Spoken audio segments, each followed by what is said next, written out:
Welcome dear students.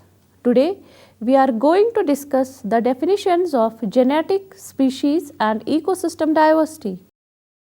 The main objectives of today's deliberation are to define the levels of biodiversity and to highlight the significance of various levels of biodiversity. To begin with, let me first of all explain what biodiversity is. The term biodiversity was first coined by entomologist E.O. Wilson in 1986. Diversity is a concept which refers to variety within the living world, and term biodiversity is commonly used to describe the number, variety and variability of living organisms. Biodiversity may be defined as the totality of different organisms,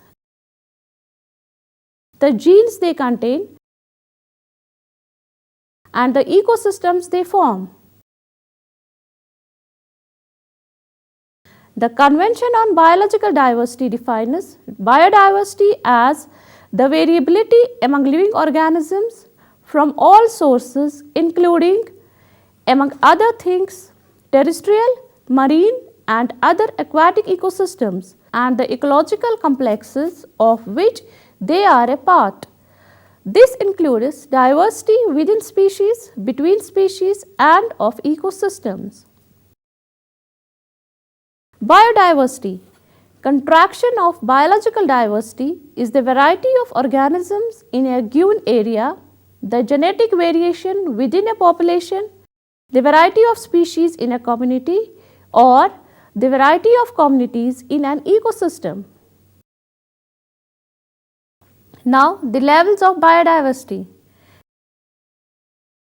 It has become widespread practice to define biodiversity in terms of genes, species and ecosystems, corresponding to three fundamental and hierarchically related levels of biodiversity. So, biodiversity may be considered at three levels: genetic diversity, species diversity and ecosystem diversity. First of all, the genetic diversity. Genetic diversity refers to the differences in genetic makeup between distinct species as well as the genetic variations within a single species. This is the least visible and arguably least studied level of biological diversity. It is the level of biodiversity which refers to the total number of genetic characteristics in the genetic makeup of a species. It is distinguished from genetic variability, which describes the tendency of genetic characteristics to vary. Genetic diversity is building block of life and is responsible for the variability among individuals within any species based on variations in genes. So, it is variety present at the level of genes.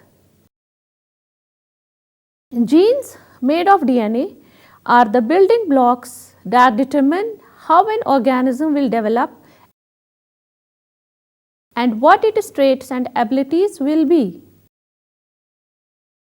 This level of diversity can differ by alleles, that is, different variants of the same gene, such as blue or brown eyes, by entire genes which determine traits such as ability to metabolize a particular substance, or by units larger than genes such as chromosomal structure. The amount of diversity at the genetic level is important because it represents the raw material for evolution and adaptation. Genetic diversity serves as a way for populations to adapt to changing environments. More genetic diversity in a species or population means a greater ability for some of the individuals in it to adapt to changes in the environment. With more variation, it's more likely that some individuals in a population will possess variations of alleles that are suited for the environment. Those individuals are more likely to survive to produce offsprings bearing that allele. The population will continue for more generations because of the success of these individuals. Less diversity leads to uniformity, which is a problem in the long term, as it is unlikely that any individual in the population would be able to adapt to changing conditions. As an example, modern agricultural practices use monocultures, which are large cultures of genetically identical plants. This is an advantage when it comes to growing and harvesting crops, but can be a problem when a disease or parasite attacks the field, as every plant in the field will be susceptible. Monocultures are also unable to deal well with changing conditions. The interdependence between genetic and biological diversity is delicate. The natural world has several ways of preserving or increasing genetic diversity. Among oceanic plankton, viruses aid in the genetic shifting process. Ocean viruses, which infect the plankton, carry genes of other organisms in addition to their own. When these viruses containing the genes of one cell infect another, the genetic makeup of the latter changes. This constant shift of genetic makeup helps to maintain a healthy population of plankton despite complex and unpredictable environmental changes. The loss of genetic diversity was supposed to be the cause of the infamous potato famine in Ireland in 1840. Since new potato plants do not come as a result of reproduction, but rather from pieces of the parent plant, no genetic diversity is developed, and the entire crop is essentially a clone of one potato and is susceptible to an epidemic.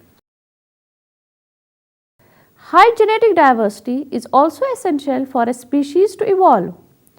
Species that have less genetic variation are at a greater risk. With very little gene variation within the species, healthy reproduction becomes increasingly difficult, and offsprings are more likely to deal with the problems such as inbreeding. The vulnerability of a population to certain types of diseases can also increase with reduction in genetic diversity. Genetic diversity in itself can be measured at many different levels, including population, species, community, and biome, depending on what is being examined and why. But genetic diversity is important at each of these levels. Within species, genetic diversity often increases with environmental variability, which can be expected. If the environment often changes, different genes will have an advantage at different times or places. In this situation, genetic diversity remains high because many genes are in the population at any given time. If the environment did not change, then the small number of genes that had an advantage in that unchanging environment would spread at the cost of others, causing a drop in genetic diversity. In communities, it can increase with the diversity of species, and its increase depends not only on the number of species but also on how closely related the species are. Species that are closely related, for example, two species of maple, have similar genetic structures and makeup, and therefore do not contribute much additional genetic diversity. These closely related species will contribute to genetic diversity in the community less than more remotely related species would. For example, a maple and a pine. An increase in species diversity can also affect the genetic diversity and do so differently at different levels. If there are many species, the genetic diversity at that level will be larger than when there are fewer species. On the other hand, genetic diversity within each species can decrease. This can happen if the large number of species means so much competition that each species must be extremely specialized, such as only eating a single type of food. If they are so specialized, this specialization will lead to little genetic diversity within any of the species. Now, the species diversity. It refers to the variety of living species within a geographic area. A species may be defined as a group of organisms which are able to interbreed freely under natural conditions to produce viable offsprings. Species are well known and are distinct units of diversity. Each species can be considered to have a particular role in the ecosystem, so the addition or loss of single species may have consequences for the system as a whole. The species level is generally regarded as the most appropriate for considering the diversity between organisms.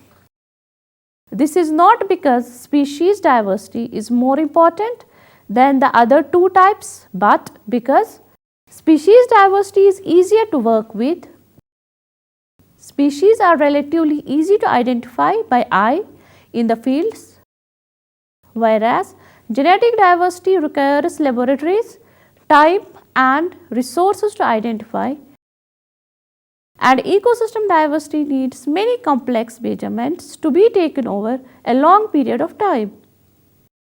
Species are also easier to conceptualize and have been the basis of much of the evolutionary and ecological research that biodiversity draws on. Species diversity may be measured using the following characteristics. First, the species richness, that is, the number of species within a particular sample area, and species evenness, which refers to the evenness in number of individuals of each species in the area. For example, for two sample areas X and Y, there are two species A and B. In X, there are 92 individuals of species A and only 8 of the species B, while in Y, there are 50 individuals of each species. If species richness only was used to account for species diversity in X, the diversity might seem lower than Y, although both have the same number of species, because almost all the individuals encountered would be from only one species. Species evenness in conjunction with species richness is thus a more useful indicator of species diversity. For example, an area with a greater number of closely related species is not as diverse as the same area with the same number of species which are not closely related. An illustration of this point would be an island with 2 species of birds and 1 species of lizard. This island would be more diverse than an area with 3 species of birds and no lizards. Therefore, species diversity can be assessed in terms of the number of species or the range of different types of species an area contains. So, Species diversity is all of the different kinds of living things found in a certain habitat or ecosystem. Worldwide, more than 1.7 million species have been identified, but estimates of the actual number vary from 5 million up to 100 million. 14 million appears to be an estimate that is commonly quoted in the literature. Species diversity is the variety of species within a habitat or a region. Some habitats, such as rainforest and coral reefs, have many species. Others, such as salt flats or a polluted stream, have fewer. Species diversity, however, is more than just the number of species in a given area, habitat or ecosystem. Some species importance can be out of line with their numbers. For example, keystone species. There can also be great differences in species composition over time. Species diversity can also be greatly affected by physical conditions in the ecosystem where they live, such as differences in temperature, light, structure, and chemical composition. Now, coming to the ecosystem diversity. An ecosystem is a community of organisms and their physical environment interacting together. An ecosystem can cover a large area such as a whole forest or a small area such as a pond. Ecosystem diversity encompasses the broad differences between ecosystem types, the diversity of habitats, and ecosystem processes within each ecosystem type. Ecosystem diversity is the variety of ecosystems in a given place. Ecosystem diversity deals with species distribution and community patterns, the role and function of key species, and combines species functions and interactions. Ecosystem diversity is the variety of ecosystems within a landscape or region, including wetlands, prairies, or savannas, lakes, rivers, forests, and agricultural landscapes. The basic principles of biodiversity apply here as well, but the scope is much larger. It is at this level that the interaction and links among species and the consequences of those links are evident. Less diverse ecosystems such as cold water streams or small trout lakes contribute to the functioning and productivity of large areas such as bioregions. Now, the difficulties in examining the ecosystem diversity. The enormous range of terrestrial and aquatic environments on Earth has been classified into a number of ecosystems. Major habitat types include tropical rainforests, grasslands, wetlands, coral reefs, and mangroves. Measuring changes in the extent of ecosystems is difficult, but there is no globally agreed classification of ecosystems. Thus, ecosystems can be considered on different scales. Transitions between them are usually not very sharp. A lake may have very sharp boundary between it and the deciduous forest, but the deciduous forest will shift much more gradually to grasslands or to a coniferous forest. This lack of sharp boundaries is known as open communities, as opposite to closed communities which would have certain transitions and makes studying ecosystems difficult, since even defining and demarcating them can be problematic. Species contained within a given ecosystem vary over time. The classification of Earth's immense variety of ecosystems into a manageable system is a major scientific challenge. Studies of ecosystem diversity are carried out on different scales, from one ecosystem to an entire region containing many different ecosystems. Regions containing a great variety of ecosystems are rich in biodiversity, but individual ecosystems containing endemic species also make a significant contribution to global biodiversity. Dear students, this was all about the definitions of genetic, species and ecosystem diversity. Thanks a lot.